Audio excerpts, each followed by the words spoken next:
yeah, this was my fifth app. So by the time I got to this one, I was kind of getting to that point of being like a little bit frustrated.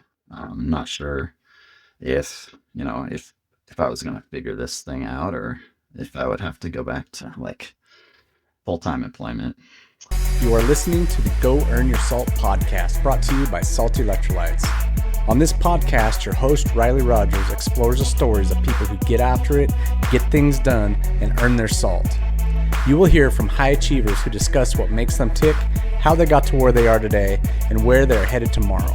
Perhaps this podcast will help you go earn your salt.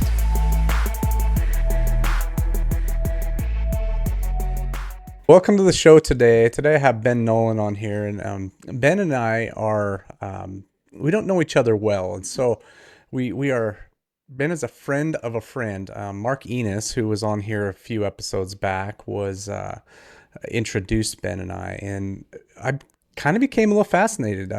Ben has a CrossFit background. He's a super fit dude. It's hard to see on camera, but he's got abs and biceps, and there he is, right there, man.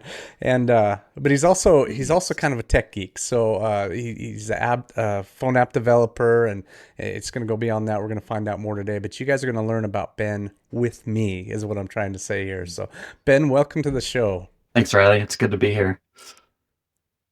Awesome, man.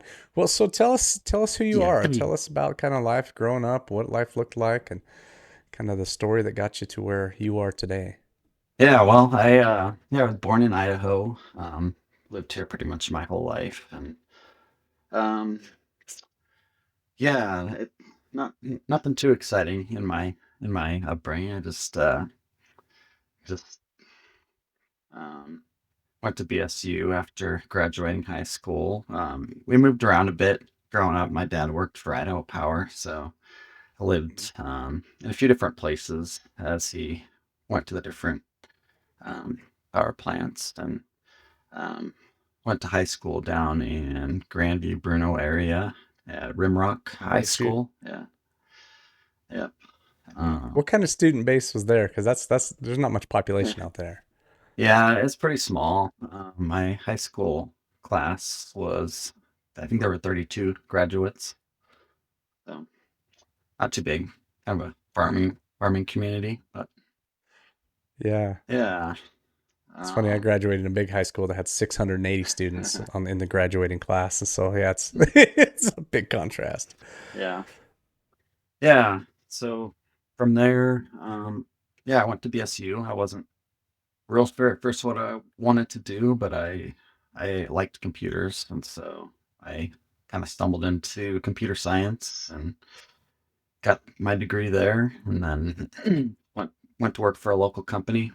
Um, Worked at Clearwater Analytics for about 10 years. Um, yeah. Were you as a young when you were young? Did you have that kind of inclination toward computers? Um, not not really. I I was into video games kind of early on. Mm-hmm. But actually before that, I was mostly into like actually insects. I loved studying like bugs. I had like the Audubon book that like had, it was like an insect identification guide, and it had photos and like information. So kind of a nerd, but there weren't, we don't really have a computer until um, probably, let's see, it was probably fifth or sixth grade. We got a computer, and I liked it, but I didn't really know what to do with it. So played a few games, It's and funny because you say you're into insects, as a kid. Maybe that carried over, but I fly fish, right? yeah. And so studying bugs and what their patterns are, their life cycle is kind of a big part of that. If you're, you go full nerd like I do on just about anything I touch. Yeah. The Studying how that life cycle works and how to actually fish different cycle stages of a different insect, man, it's fascinating Mm. stuff. So I get it. Yeah. Yeah, I'm hearing you on the. Yeah, Do you bugs still are study that cool. at all? not a whole lot, not as much as I would like to. I'll take photos of bugs I see and try to like identify them sometimes, but Nice. not as much as I'd like to. I have yeah, I've always had kind of wanted to build an app for like identifying insects, and I think it'd be something fun to do, something I might do later on. But Yeah. um, It's kind of an interesting subject, man. I'm glad you brought it up because what's your favorite? What's the coolest one you kind of top of mind bug? really like ants. Um, uh, yeah, they're pretty fascinating. Even the different types of ants. Like, was recently studying the leafcutter ants because we were in Costa Rica last year, and the leafcutter ants are pretty fascinating. They um, they cut the leaves and then they take them down into their ant hill, and they grow this special kind of mold or fungus, I guess, that Really? doesn't grow anywhere else in the world. Like it can't even survive on its own. Apparently, it's like it can only survive if these ants feed it and water it, and then the ants, I guess, eat the fungus. So pretty So fascinating. like farmer ants. Yeah, That's pretty yeah, it's cool. I didn't know crazy. that, man. I've seen Yeah, I've seen the trails of them, when they're carrying leaves around, but I didn't know that. That's neat. yeah, yeah, yeah, pretty amazing. And so, were you guys just down there on vacation, or were you down there actually for that reason? Just for a vacation. Yeah, just for fun. Just me and my wife. Just checking it out for the first time. That's pretty Yeah, cool. it's cool. So then, you go from insects. You guys get a computer. You said fifth or sixth grade, Yeah. and did that spur you then, or was it kind of through the video games that really got you into that mindset? I would say probably neither one really. I didn't really know what I wanted to do. I think in high school we did some like I did some computer. I forget what the class was called, but me and like two or three other kids, we helped basically build the computers for the school, like put the computers together and do some of the administration stuff. So at that point, I knew I liked computers.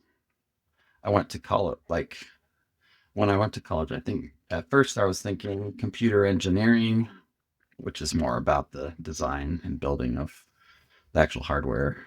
Um, but then I took a couple computer science classes, which is more about building apps and programming stuff, building software, and I really enjoyed that. So yeah, it wasn't until like my first year of college that I kind of figured out that computer science was pretty cool.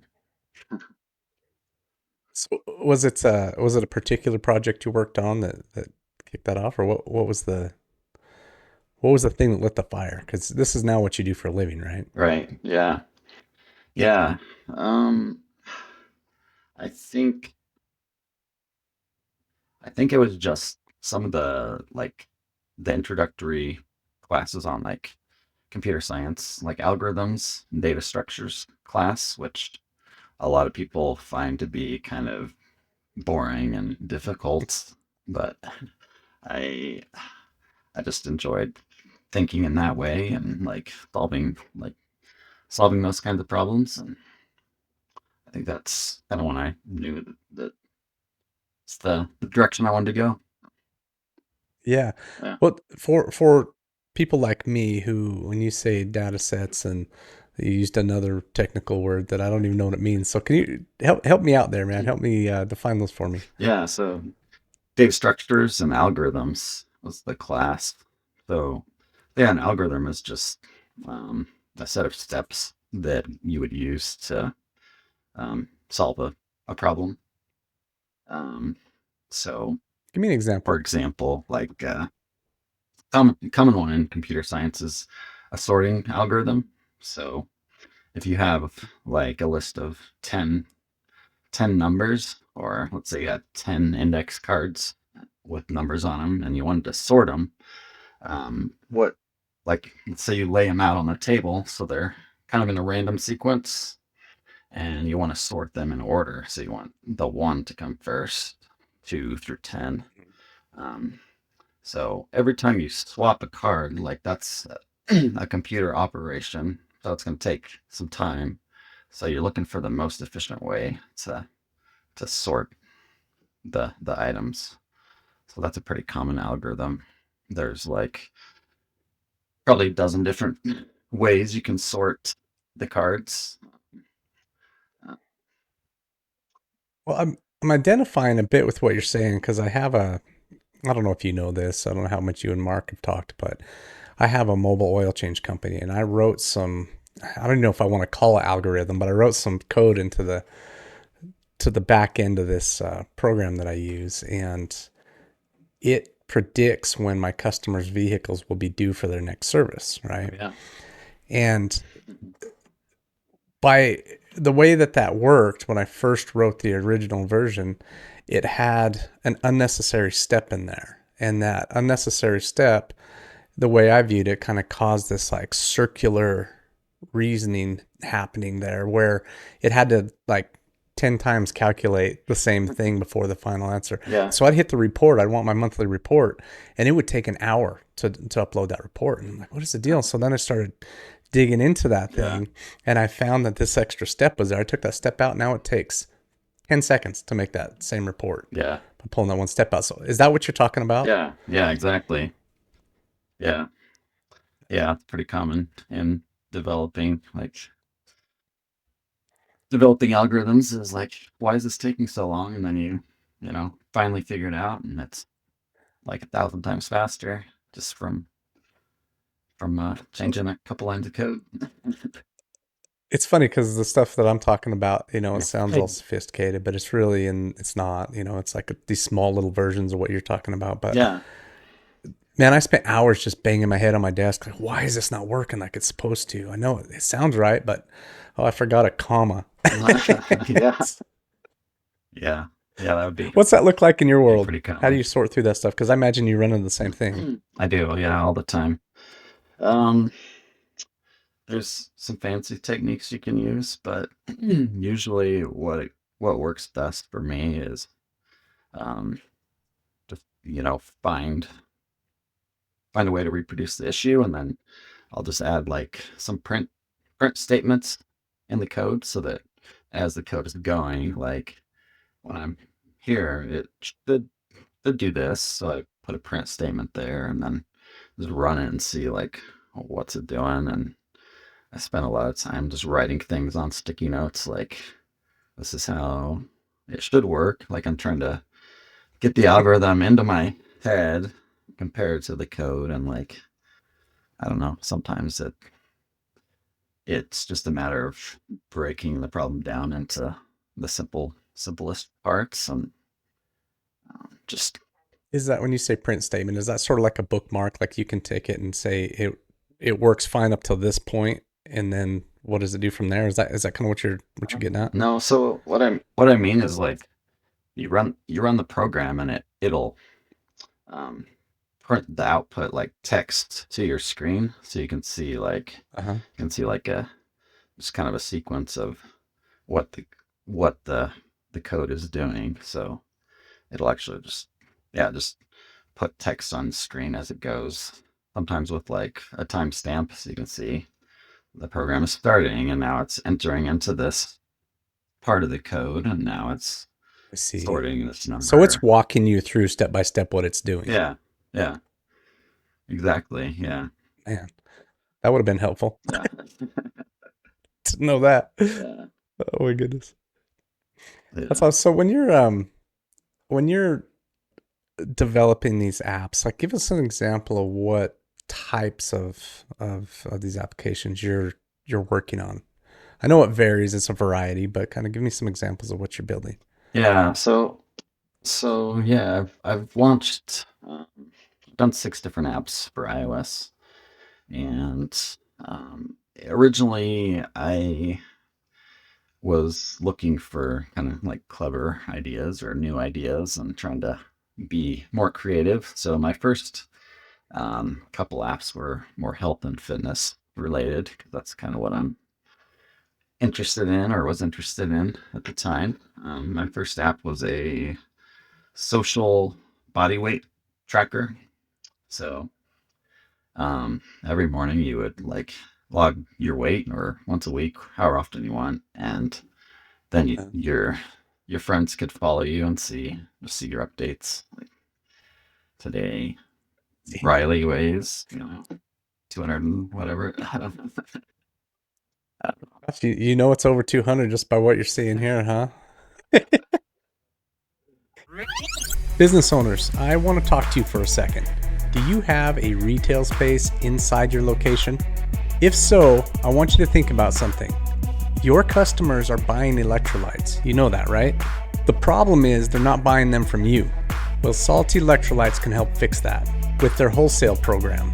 They can bring these sales to you in-house so that your customers get the electrolytes they love from the company they love, you.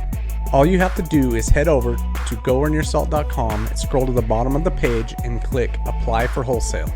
Do it now before you forget. I know your type, I'm one of you. Once again, that's goearnyourSalt.com. The link is at the bottom of the homepage. There will also be a link in the description on this video. And now, my friends, go earn your salt. That's Yeah, awesome. it's a wild guess. Um, Just speaking for myself. funny when you said when you said social body weight tracker, I'm picturing like the meta glasses and you're just looking around seeing everybody's weight. Yeah. Oh, that's a good idea too. Yeah. Oh man, you could totally do it. Um, when you're making these things, so what's the first one you did that Mark talked to me about you having a one that just kind of took off early Yeah. and you still kind of run and manage that thing. Yeah. What did that look like? What? Yeah, that was my fifth app. It's called Chorsee. It's a chores and allowance app for built for families. Um, It's a what? Say that again. it's a chores and allowance tracking app, like Okay. for families with kids. So that yeah, the idea is like as the parent, you can go in and configure the chores, like make your bed, brush your teeth, and walk the dog, etc. And for each chore, you can, um, if you want, you can put like an allowance amount next to each chore. Uh-huh. So when you make your bed, maybe that's worth 50 cents. Um, Sure. and then the kids will you'll install the app on their phone or their tablet, and then every day they can go in and like mark off the chores as they do them, and then that will add to their allowance. And um, anyway, so that's the app idea. But as for like what that looked like, um,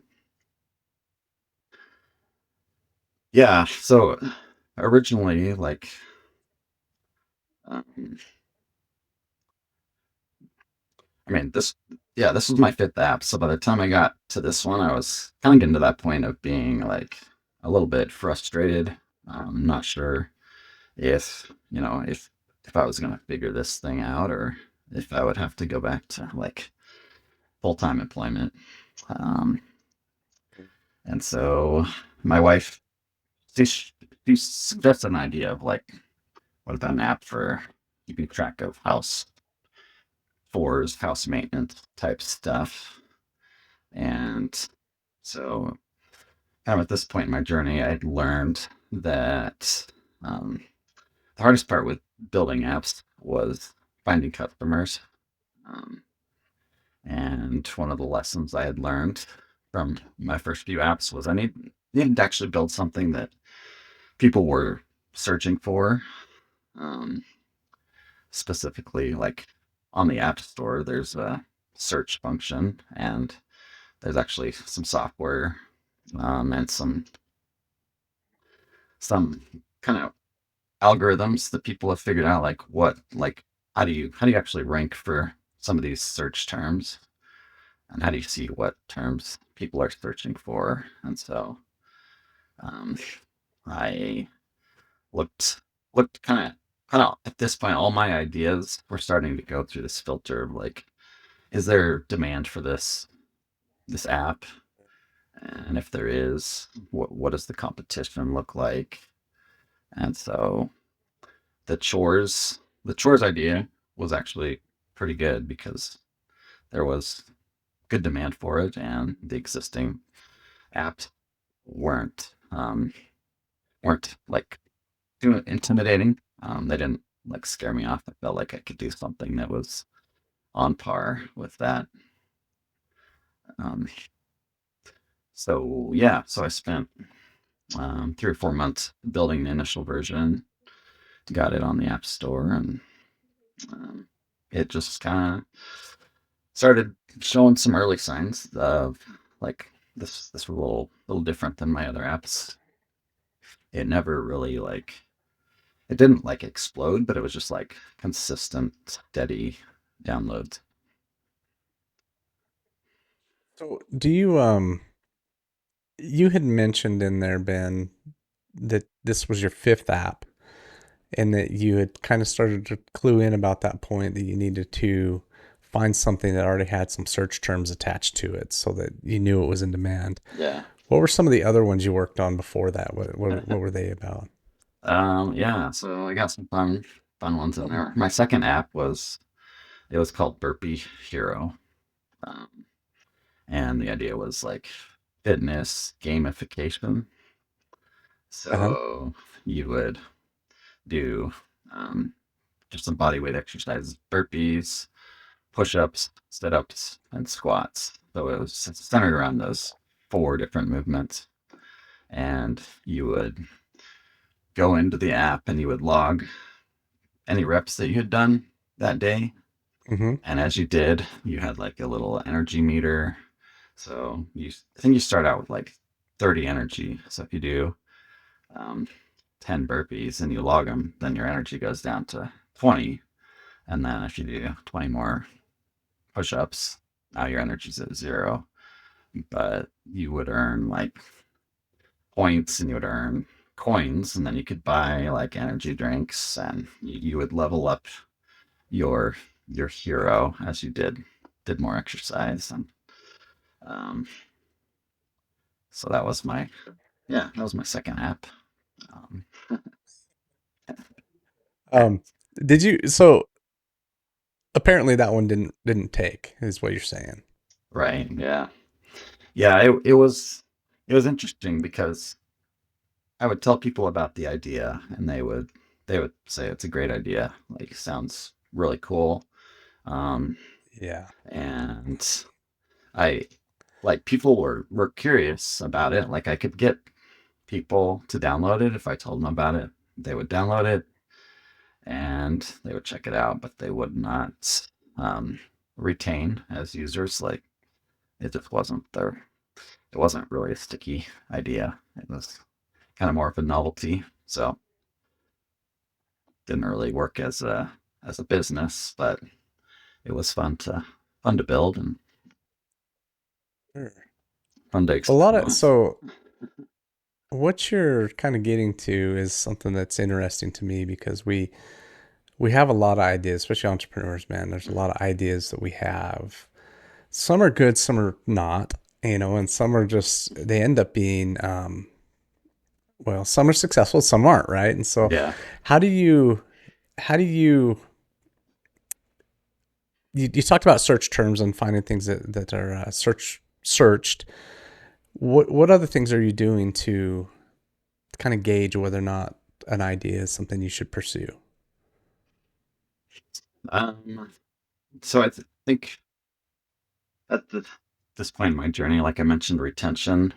Um, so for an app, retention is pretty important. I started thinking about like what are some what are some ideas, what are some apps that people are gonna want to use like longer term, um, because um, a lot of apps you'll use like a subscription model. So if you can keep the people around for longer, then that's more money in the long run and creates a more sustainable Sure. business. So yeah, retention I would say is a big one that I think a lot about.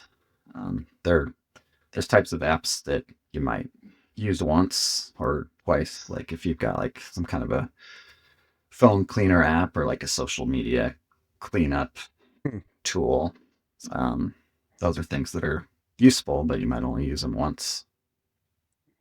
Um, Do you have gosh, there's so much going through my head that you're saying here right now, but when I started my excuse me, when I started my electrolyte supplement brand, getting the flavors right was a huge deal for us, right? And so I would take I would mix up some kind of prototype flavors and I would single serving them out in these little cups and I would take them down to my teammates down at my jiu-jitsu school and I would feed them to these guys and then I'd have a homework sheet for them to fill out that kind of told me what they thought of the flavor, if they thought it needed more flavor or more acidity or more sweetness or less of any of those. And then they had to turn this back into me, right? And I had like 30 or 40 of the members down there doing oh wow, this that's cool. little experiment for me. And Yeah. it lasted, 2.5 years of going back and forth with them before we finally got it to a place where these guys they liked the flavor, right?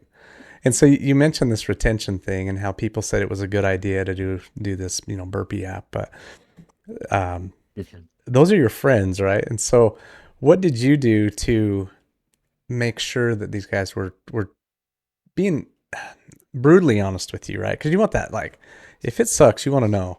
Yeah. It's like I'm getting ready to invest a crap ton of money into this electrolyte, and I'm going, man, I want the truth, you guys. If it's gonna hurt my feelings now before I spend 100 grand and then really have my feelings hurt because you lied to me, So what did Yeah. you do to kind of get honest feedback? Oh man, that's a really good question. I still haven't completely unlocked the secret to that because I think people are like they are being honest, but they're just not like they don't know that like it's hard to distinguish what's an interesting idea and what's gonna be like useful in the long term. Like Yeah. what are you gonna keep coming back to? Um, I for me the best tool I finally stumbled onto was um, just emailing people when they would cancel. Um, like ask them like was there a missing feature or something that you were looking for that the app just didn't have, and Mhm. so that's like when they get to the point of like making a decision to discontinue their subscription, um, asking for feedback at that point. I think it's Yeah. the best thing I've found. Uh, Did you find they were more willing to talk after they discontinued, or would they been more willing to talk before they discontinued? um, I think the type of feedback that I would get after they discontinued was maybe more valuable for me because I do have a surveys like in the app for people that are using the app and enjoying the app. Um, but the tricky thing with them is like they already like the app. They are using it. They're going to continue to use it. So what I get from them a lot of times is like little little things, little feature requests that they they would enjoy, but it's not the type of thing that's going to keep someone from canceling, and it's not the type of Mm-hmm. thing that's really even going to improve retention by that much. Um, so I find that the people that actually left the app sometimes have more important feedback, I guess. Yeah, it's a little more, how to put it, almost a little more critical because maybe there's a little emotion involved, and Yeah, so they tell you a little more honestly. yeah, and I think it depends a lot on the type of business you're running. So for my case, it's like it's a subscription consumer app. So I have I rely on having a lot of users that pay Mm-hmm. a small amount. Um, but I know in the case of like if I was a B2B type app, I would rely more on having maybe smaller or fewer but larger customers. And so in those cases, Mm-hmm. like I know it's good to pay a little more attention to your big customers and keep them happy and like figure out what how to get more of those types of users. But in the consumer app business, it's very different. All right, you sweaty buggers. That liquid dripping off your forehead and down your back contains minerals that are critical for high performance. If you don't put those minerals back, you're not going to perform well. This is where salty electrolytes comes in. Salt contains 6 electrolyte minerals plus a touch of iodine to help you replenish after a hard workout. Salt is the only electrolyte supplement to pair every mineral with its counterpart, giving you the most robust mineral profile on the market, period. Head over to goearnyoursalt.com today to get some for yourself. Use the code GOEARNYOURSALT to get 15% off your first order. And now, my friends, go earn your salt.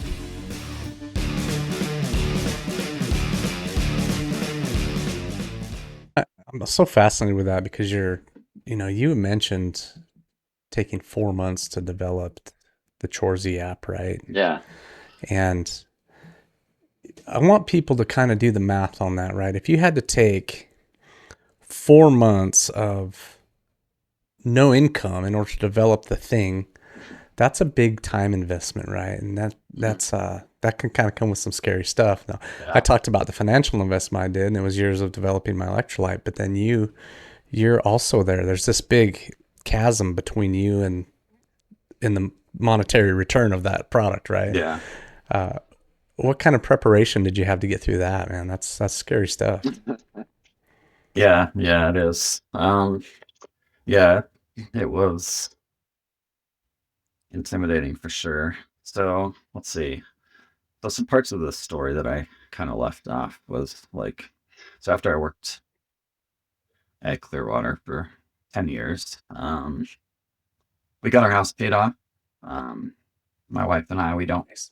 we don't have any kids, so have fairly low burn rate.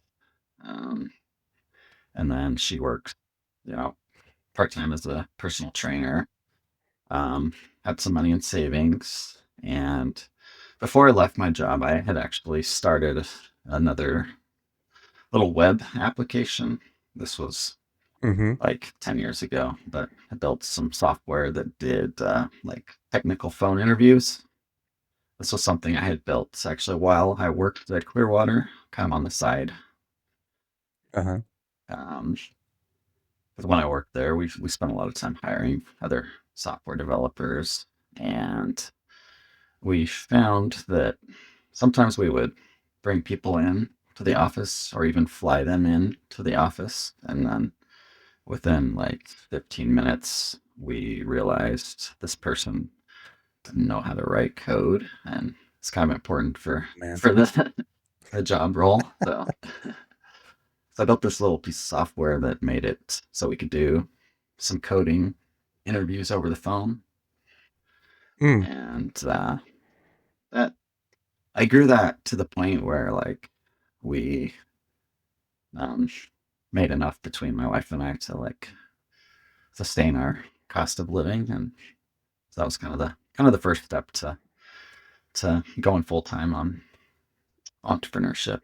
But Dude, that is kind of a man after my own heart in that because you know, I'm just a debt-free fanatic. I love that you talk about low burn rate and your ability to have options in life. You have more because you don't have this giant, pile of expenses coming in every month. And yeah, that, gosh, man, just the thought that had you made a different choice regarding that, you may have never had the opportunity to build the business you have, right? yeah, yeah, exactly.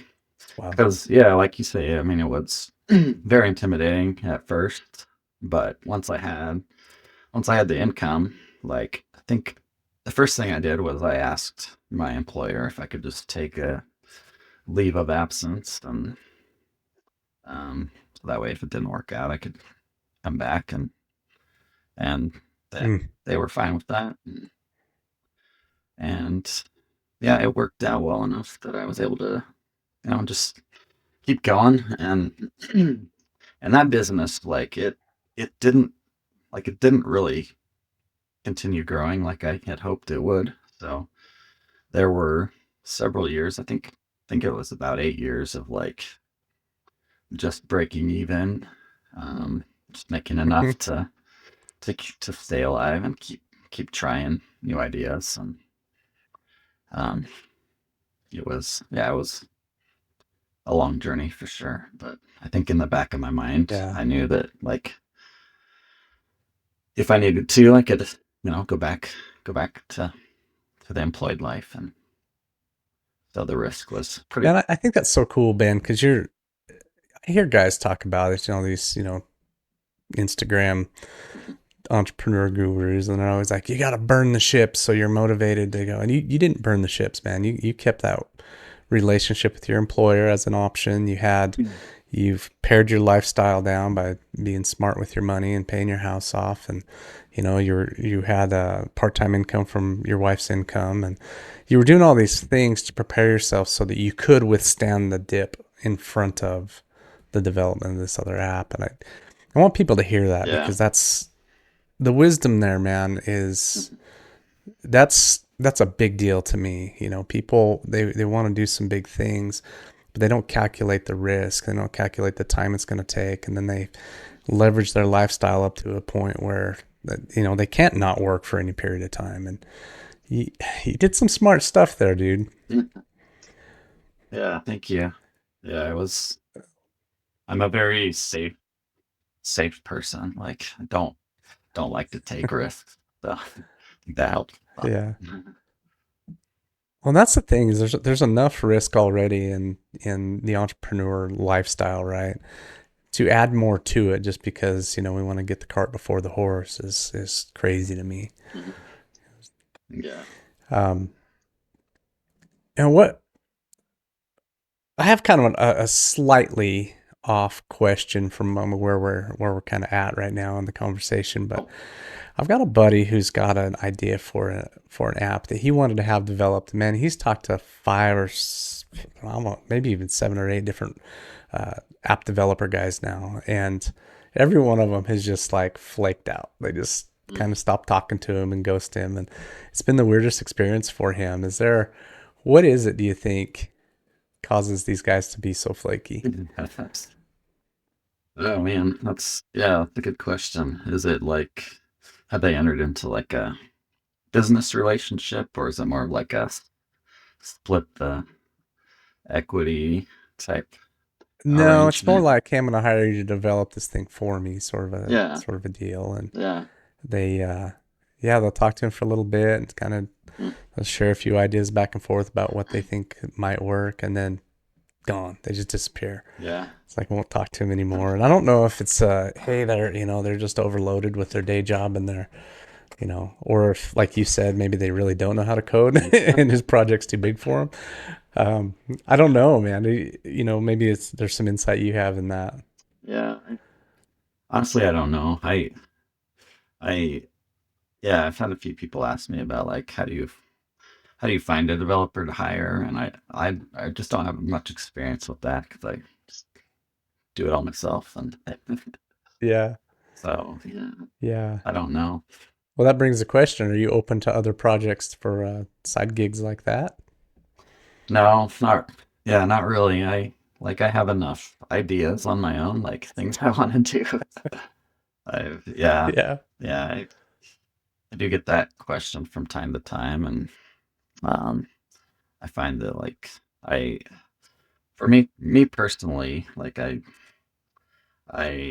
like to kind of keep my life simple and focus on like one thing at a time. And right now it's Chorsee, and I've got other ideas I wanna do on my own. So that's I why hear I you, man. like Getting not too enough spread too time. thin can be dangerous too, right? Yeah, Yeah. yeah. Well, let's switch gears a little bit. Now, I want to hear about your CrossFit stuff because if I heard Mark right, you've done some competition. It's been a big part of your life. And I don't know if it's CrossFit in particular. I use that term. I know that's kind of a brand name, but it's Yeah. fitness in general. Can you talk about that a little bit? Kind of what spurred that on, and you know where you're taking it, and maybe where you're going with the on your fitness journey. Yeah. Yeah, honestly, it's kind of it's always been more of a hobby, I would say.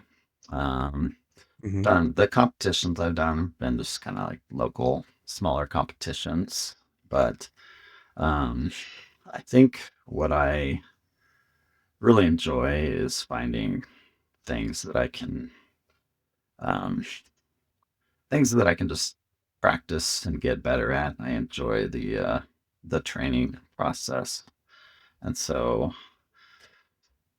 Um, I played sports in high school and then did some weightlifting like in college, just like in the gym, just trying to get stronger. Um, and then I had a few sedentary years where just working, put on a little weight and just kind of wasn't taking real good care of my health. But then my wife, Leah, she's always been very into fitness, and I think her and her brother kind of introduced her to CrossFit, um, and started started doing that. Um, and see, that was 2015, I believe. We started doing CrossFit, and um, I I enjoyed it. I enjoy it because there's just a lot of variety. Like there's always different things to train. There's the strength aspect, and then there's the just the endurance, the aerobic stuff. There's a lot of different skills. Like there's like double under jump ropes. There's um, handstand push-ups, handstand walking. There's pull up.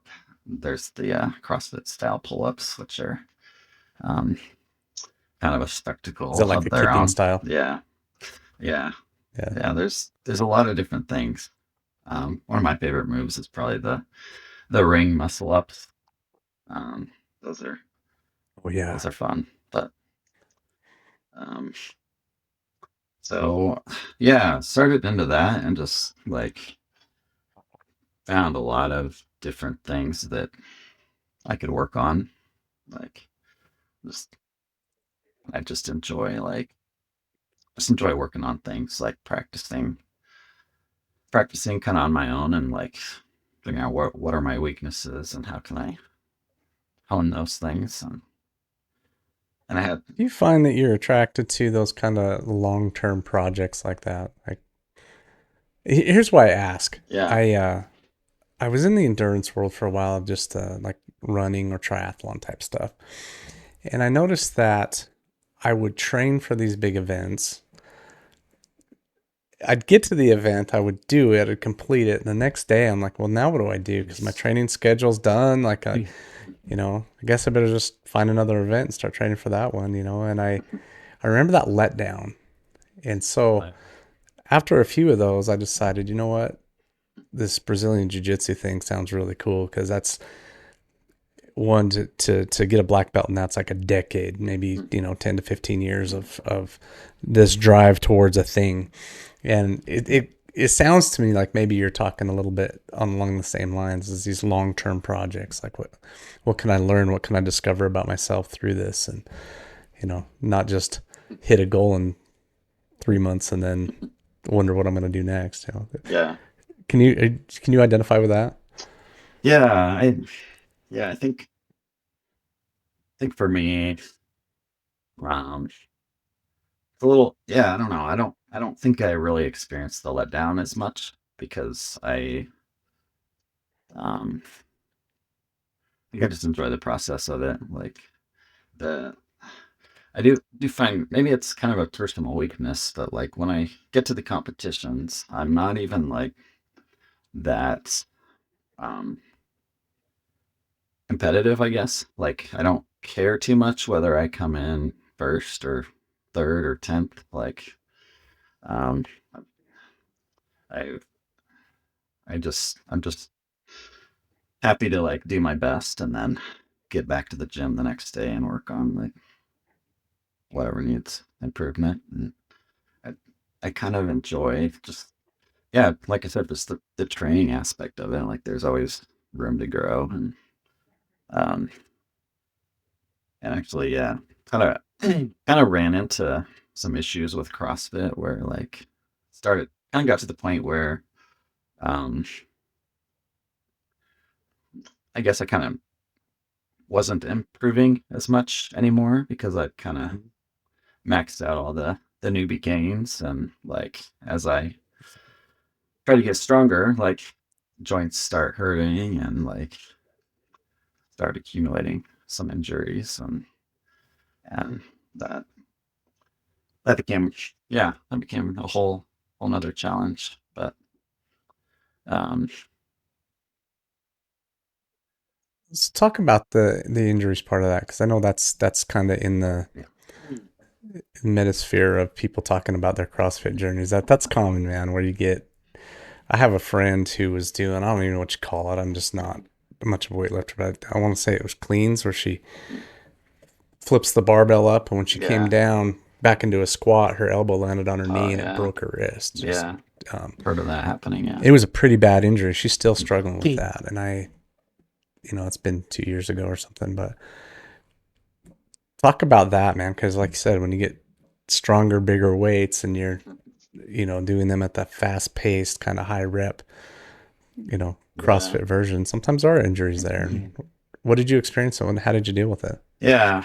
For me it was more overuse injuries. So like my my knee just started hurting after a while. Like when I would go heavy, like just started hurting um and so my strategy there was kind of maybe overly I've always been kind of hesitant to like ask for help. So I just try to figure it out on my own. Um but just like back off and do less squats and focus on other things for a while and then my shoulder would start hurting and slowly like I found there just wasn't much I could work on. And I think my problem was I was working out like 7 days a week. Um and I just wasn't balanced in my training. I was just doing too much. And yeah. So yeah, I just needed to learn to learn to do less, I guess. Less is more. What does it look like for you now? If Yeah. because it sounds like you pull back from 7 days a week. So what does staying fit look like for you now? I actually took about 2 years off from CrossFit and just came home. Like we've got a pretty good gym setup at home, so I would just lift like 3 days a week and maybe run once a week. Mhm. But I've slowly eased back into it. I definitely missed the community aspect of it and missed the just the extra gear that like I have a hard time working out alone. Kind of soft on myself. Like I don't push. But if I'm in the gym environment or the CrossFit environment, especially, like I can go a little harder. So nowadays I go like 2 or 3 days a week to CrossFit, and then I work out 2 days a week actually with Marquinez. Yeah. Um, and then I might do one other workout a week, so maybe 4 to 5 days a week currently, and Okay. find find that's a pretty good balance for me. Hey, has all that talk about salty electrolytes made you wonder what all the fuss is about? Have you thought that maybe one day you'd like to try that stuff? Well, today's your lucky day, because Salty Electrolytes is offering free samples to listeners of this podcast who have not yet tried this amazing electrolyte supplement. All you have to do is head on over to goearnyoursalt.com and use the code PODSAMPLE at checkout to receive your free sample kit. There will also be a link in the description of this podcast. And now, let's get back to the show.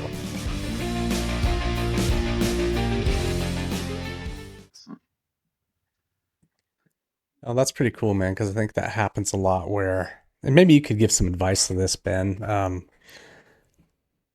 I've seen where people will start a new workout routine and they go in too hard too fast, and then they're so sore the next day and the day after that they, it's several days before they can get another workout in. And there's enough time goes by where they're almost discouraged. They don't want to go through that pain again. And so, what's your advice to getting somebody from that, you know, sedentary stage into actual fitness without that stinking discouragement that happens when you overdo it? Yeah. Yeah, it's hard. It's hard because I mean there is always the temptation to go real hard, and I still make that mistake from time to time. But I think you got to figure out like how to how to motivate or motivate yourself to stay consistent because consistency is what um, brings about the long term results. So for me, it's been a lot of like figuring out how to control my ego. Because in Mm. CrossFit, you show up and there's a there's a workout that's prescribed for the day, and they usually have weights that they suggest. And um, there's a lot of days when I know like my shoulder doesn't feel great today, so I probably shouldn't do the workout, but I know I could, and I know I could probably beat some of the people that I'm usually competing with. And so it's like I need to just say say no and like scale appropriately, do something else. Um, and just getting better at that has been pretty pretty helpful, pretty important for me. Um, and yeah, and then also just finding something you enjoy, I think is important. Um, because like doing doing yeah, comes back to consistency. Like if you have something you can enjoy and can do for the long run, that's gonna work a lot better than trying to do the perfect program 100% and burning out. Yeah, I kind of hear you saying that you're to do a lesser workout maybe that day, but still be there doing something is better than it's all or nothing kind of a mentality, huh? Oh yeah, yeah, for sure. Yeah, that's a good one. Man. Well, listen, can we change some to some lighter stuff? Yeah, yeah, that'd be good. Switch gears here a little bit. Um, Ben, this is called the Go Earn Your Salt podcast. And, we've talked entrepreneur stuff, we've talked fitness stuff, and all kind of places where we earn our salt. But when you hear that term, go earn your salt, what does it mean to you? um, for me, I think of food. I, I like salt on my food, but I mean, I think for me, like part of the reason I enjoy fitness is because I can eat more food, and like a good heart Love to hear you say that. good hard workout is a good way to earn like some calories and some yeah, some more food, and put some Hmm. salt on that steak and enjoy it. But um yeah, that's what comes to mind for me. That's awesome, man. What outside of the CrossFit, what's your favorite pastime? um see lately I've been getting into chess a little bit. I got Into chess? yeah, I guess that the other one is like chess, and then been working on making smash burgers, like trying to perfect my smash burger recipe. Um, I want to know more about that so bad. yeah, Yeah, Um, so you got some culinary in there too, huh? a little bit. Yeah, yeah. I've done some baking over the years, and currently it's focused on the smash burger. Working on like buns and the burger itself. Use my Blackstone and uh, trying to perfect that Finding recipe. is what's a good tip for those of us who suck at smash burgers? Um, you gotta buy one of the heavy like presses that's made out of like cast iron. Um, Mm, First couple times I tried the spatula method.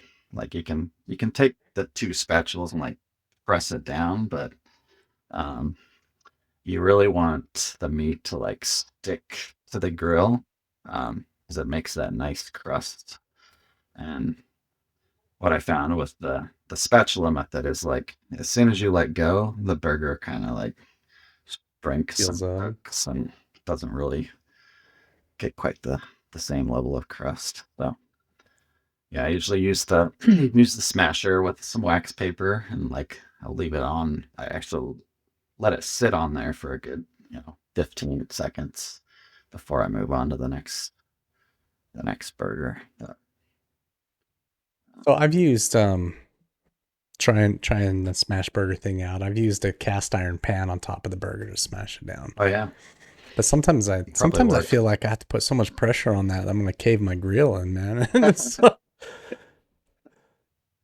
Yeah. do so there's a question I ask on this podcast oftentimes right about now anyway. So since we're talking about hamburgers, when you build a smash burger, do you put the veggies above the meat or below the meat? um, I recently started putting the pickles on the bottom, um, which is something I learned when I went to. Have you been to the um, called Smash Alley? Um, Oh. it's in downtown Boise, and they make smash burgers. So I went there a few months ago, and that's how they did it. They put the pickles and the mustard on the bottom, and then I put the rest of the veggies on top. So what's the strategy there? Um, I think it reduces the slippage. Um, Which is important, right? This is the whole reason uh, we like smash burgers because they don't shift around. yeah, yeah. If you stack too many vegetables, they get pretty slippery. Um, I think having the pickles on the bottom works pretty well. I still do like a lettuce and a tomato, and grilled onions. I put all those on the top and pickles The on the grilled bottom. onions in yours, are they smashed into the patty or are they actually on top? I do them separately. I just put them on top. Yeah, Mm. yeah. I haven't tried the smashing them into the patty method yet, but it seems like it's pretty common. Yeah. And you got me thinking about smash burgers now. Dang. There you go. But I think I just for the record, and it's probably come out in the podcast before, but I think it's unacceptable to put veggies below the burger. I can see it if you stick a couple pickles down there, I'm probably okay with that. But when I go to a restaurant and get a burger and the veggies are below, that's send it back time, I think. Yeah, that's so fun. Yeah, Um, I don't know if I've tried the other veggies on the bottom. It's never even occurred to me. yeah, don't do it. Don't do it. Perfect. Yeah. If it does, don't if you do it, don't tell anybody. It's a reputation burner. What's the scariest moment of your life? Wait, that's a good question. Um, Trying to think. Like I'm not, like I said, I'm pretty safe person in general. I don't do too many risky things. I think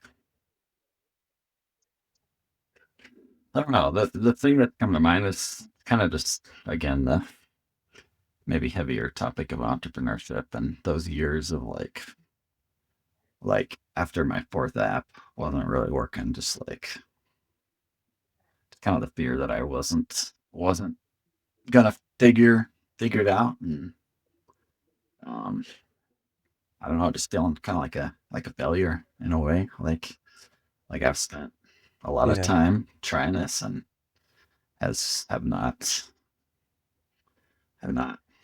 figured it out yet, and the yeah the even the income from that first web app was, starting to trail off, and like I was feeling like this would be getting close to the end of my entrepreneurial journey. That was pretty scary. um, Yeah, that's for sure, man. uh, There's a lot of emotion goes on with that. Gosh. yeah. Do you talking about that, how you do you remember the first person who purchased from you this app that you didn't know that was is Hmm. that still fresh? Um, not yeah, not really. Not for me. It wasn't a huge moment. I think maybe I remember the first like online sale I made back with my coding interview app. Like that was kind of a kind of a an exciting thing. Um, but I can't say I remember exact details on it. But I think by the time I got to apps, like I was a little more accustomed to just making some sales. And Yeah, that's an interesting thing because it stands out so much to me. You know, when we had our first, we called them bro sales at first, right? When all our friends and oh family and yeah. all our bros were ordering the electrolyte product, and same thing with my lube business. You know, Hmm. I remember it was started out with friends and family that were having us come change their oil and work on their cars. But it was when the first ones started to come in that were not people that I knew outside or knew personally. Yeah. I, that stood out to me so much, man. I'm just like, okay, Yeah. folks who don't love me are doing this. As this means it Yeah. must be it must be okay. Right? Yeah. Yeah, that's important. And I think I've even like over the last over the years, like I nowadays I don't really even tell people that I know about my apps so much because I don't like I value the sales from people who don't know me a little bit more.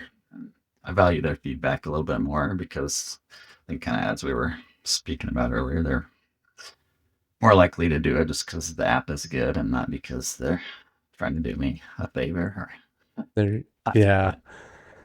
yeah. No, that's Yeah. for sure, man.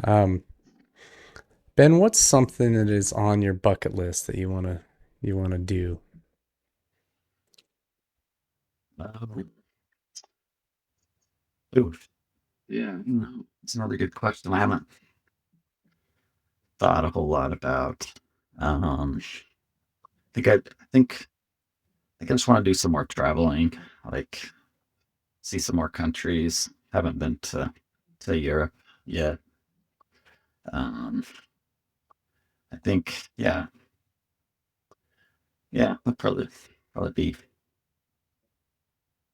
Do you my have a place that's top of your list? um. I think let's see. No, probably just like probably Spain and Italy would probably be those places sound kind of cool. So Yeah, for sure. For sure. I've always wanted to see castles, man. I think that yeah, European castles would be so cool. That'd just be so cool. Um, yeah. Ben, what's a favorite book? Something you would recommend everyone reads?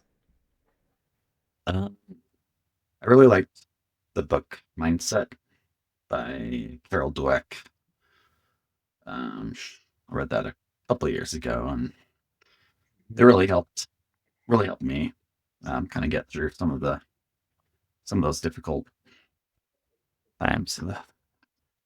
Like just believing that like I could continue to improve and I could figure this thing out. And I wasn't. wasn't dark.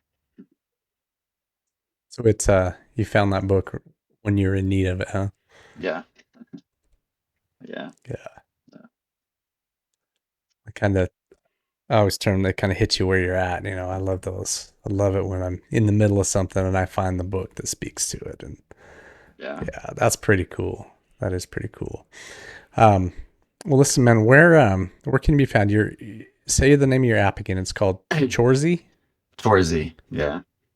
Yeah. Is that I assume is for sale like in the Google App Store and then on Apple. I don't Yeah. know what Apple's called. I'm an Android guy, but Yeah. Yeah. It's on the Apple App Store and the Google Play Store. It's got a website, chorsee.com.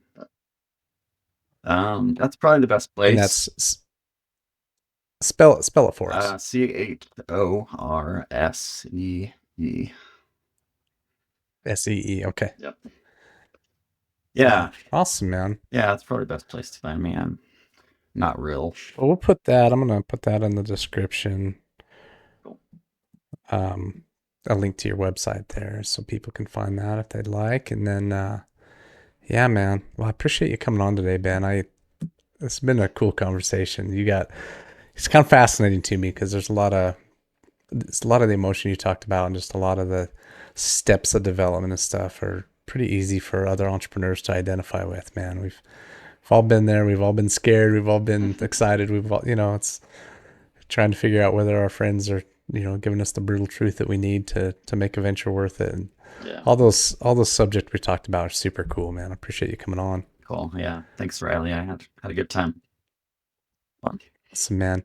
Ben, go earn your salt, my friend. Hey, you've just finished up this episode, and I want to know, are you or someone you know a getting after it, go earn your salt type of person? If so, message me directly on Instagram at the Go Earn Your Salt podcast, and perhaps we can have you on the show. Also, if you like this content, leave us a review, subscribe, and share with your friends. And perhaps this podcast can help you and them go earn your salt.